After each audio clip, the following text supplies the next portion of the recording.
Action. Hello and welcome to the Jury Cast, the podcast series where we talk about the case of 12 Angry Men.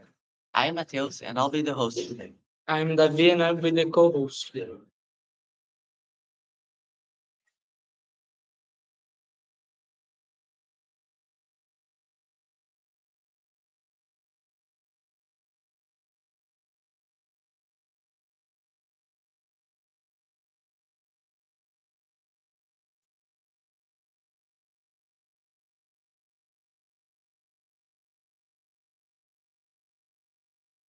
In today's episode, we'll be talking with the third juror from the case of the 12 Angry Men. Hello, Matheus. Hello, David. I'm very glad to be here today. Thank you for the invitation. Yeah, for those who don't know, this man is the third juror in the case in the novel of 12 Angry Men.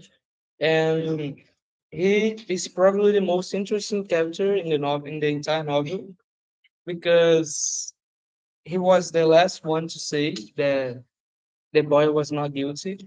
And for the entire book, he questioned, especially juror eight, of what he was talking about and why he tried to put the boy not in jail, try to prove that he was innocent.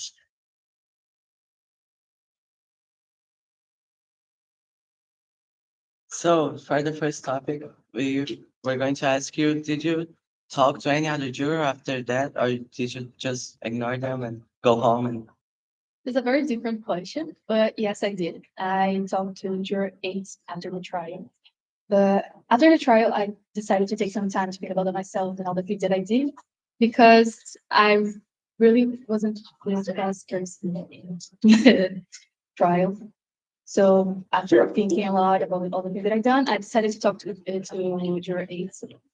And we met at a bar and we talked about the things and I decided to ask for him for sorry for him because all the things that I said to him and all the things that I've done. And surprisingly, he forgave me.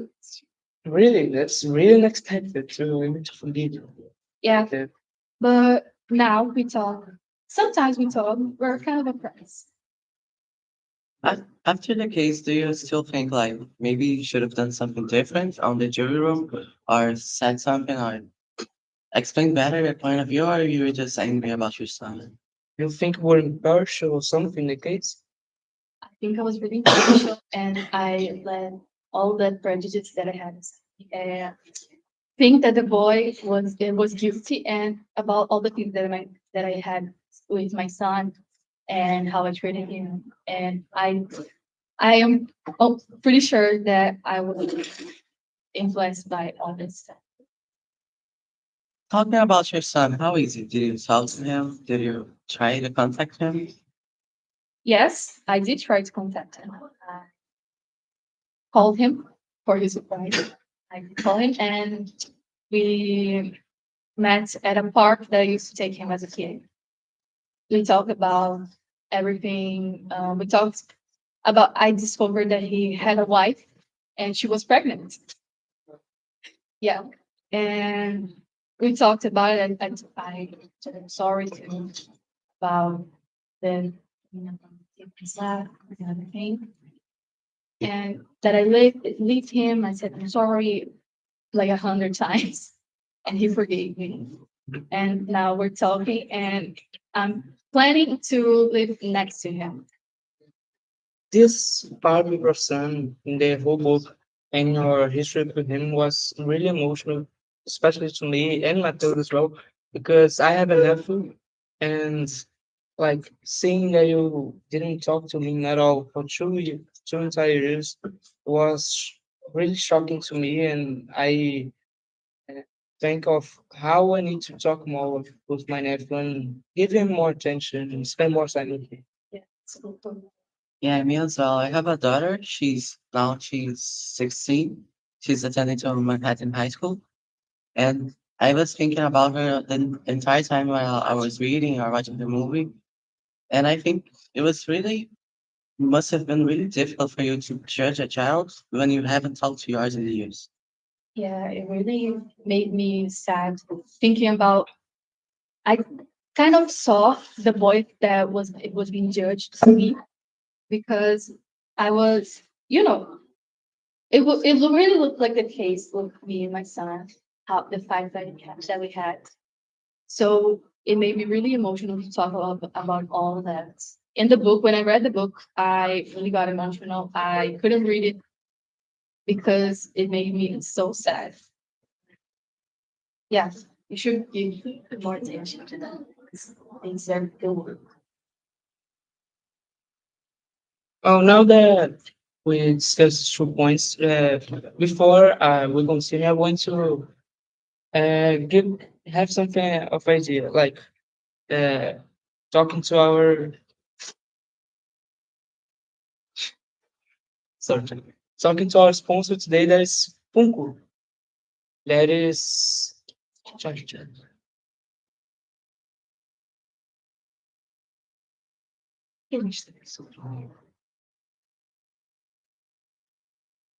before. Yeah, our sponsor today is Funko. That's of people mostly know it's that one company that makes those toys, but are not really toys to play.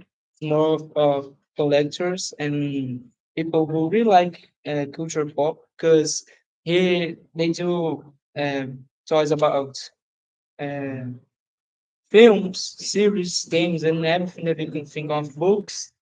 So they are sponsored today, and if you use this code in the or you can get 20% discounts on their official site to get any Funko Pop that you want.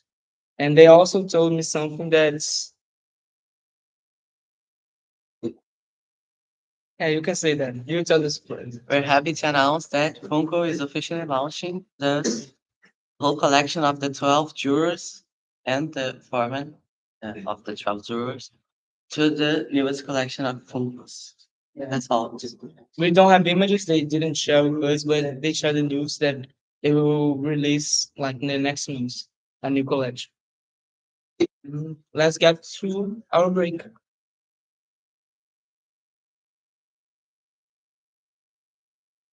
Você tem trabalho assim.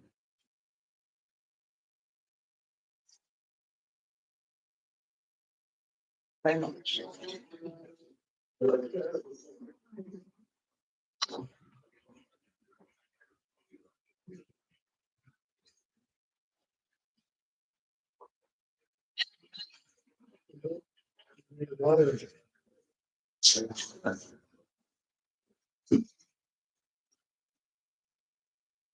So now that we're back from the break, I still have some doubts, and I would really like to ask you to understand. How did you feel when you left there? Like at the end of the movie or the novel, you were like mentally breaking down, and then you were thinking of your son, and you were reminded of him. And then when you got to the part two, how was it? Did you go all through? Did you say something? Did you apologize? How was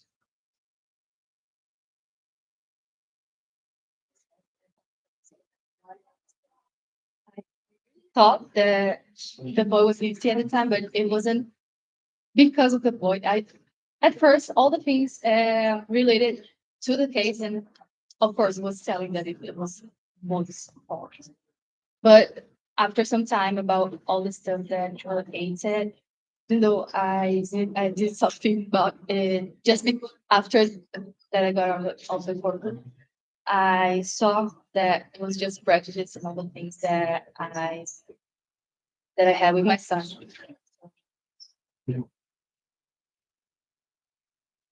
Yeah, and like you really feel like we're embarrassed or something because in reading the book and the whole history, we felt like just in the end you felt like you were being impartial and giving an idea that the boy was your son and not picking him as another person that has nothing to do with you. But Yeah, I can say that the things that happened with me and my son have uh, made my mind about the trial, but it wasn't all of that. It was because of the prejudice that I had with those kind of and those kind of people. I'm so sorry about that term. And how it was, yeah, it was not just because of my son, but it was because of the prejudice that I had at the time. But I'm already working. Talking about your son again, nowadays, would you have done something differently with him when he was a child, about maybe some prejudice about the Islam or anything like that? Have done differently. I would have listened to your eight more at the time. I wouldn't have done that to his son. I would have listened to everything that your eight have had to say.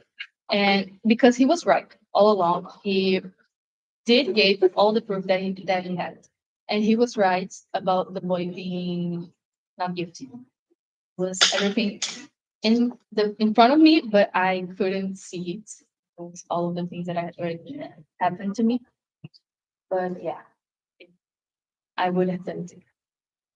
About the case, do you believe like the testimony that people gave, like the elder man who lived in the apartment below where the case happened, or like the woman across the street who saw in pitch black night a man stab the kid stab his father? Do you believe that that was all true, or do you believe that they convinced themselves that that was true, or did they see it? They were afraid to say that. Also, the boy didn't remember the film that he saw. Do you believe he didn't remember or he didn't see it? Another one. Maybe she could have seen something, but maybe she saw something. I don't really know if she saw. I'm not sure, but after all the stuff that Jordan said, and he told about the woman that probably wore glasses, I think that she may have misunderstood what she saw. She must have saw something, but she probably misunderstood. So you think that they believed in what they said, but it just wasn't true? Yes. Okay. Yeah, so just finishing now, I think we all can agree that we learned something, especially those who read the book, not only saw the film, because we see that our lives can be very impartial. We can, different aspects can speak with others, and I think like in in the boy's case, we think that that he's your son, but he's not, and you still have that image of regretting everything that you did. But this advice for our lives that we can we cannot do that. We need to think, to really put our heads down and think sometimes if we're really doing something right, and also always think twice before doing something that we can regret. So now coming back to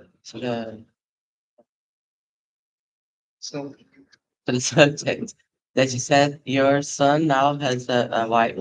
You said that right? Yes. He has a wife and she's pregnant. Congratulations on being a grandfather. I hope you enjoy it and you get the chance to be the greatest grandfather you can be. The great grandfather and being better than what I did with my yeah, I think you being a grandfather is a second chance to be better. the second. So that's all. That's And it. thanks for watching, everybody that's watching the live, everybody that is here. Wait, yeah, don't yet, don't wait. Thank you, everybody, and we'll see you on the next episode. Yeah.